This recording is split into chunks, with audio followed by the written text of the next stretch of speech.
Welcome to JH. In this guide, I will demonstrate how to sign out of Microsoft Teams across every device you use.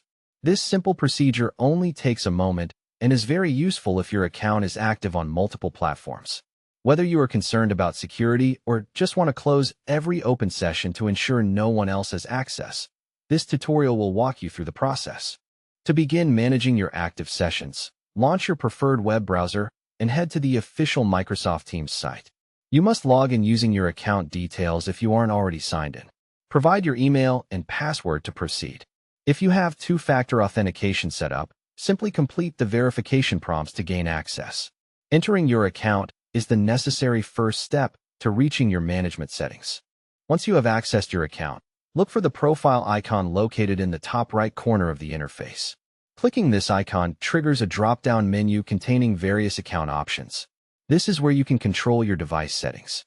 Look through the list until you see the Sign Out option, which is generally found at the very bottom of the menu because it is usually the last action a user takes. Select the Sign Out button to finish. This doesn't just log you out of your current browser. It tells the system to end your sessions on every device simultaneously. Using the web application is the most efficient way to ensure total coverage in one go. This practice provides peace of mind and minimizes unauthorized access, especially after using shared hardware. If you use several accounts, remember to do this for each one. Maintaining digital hygiene is vital for your safety. Thanks for watching, and check the description for more help. See you next time.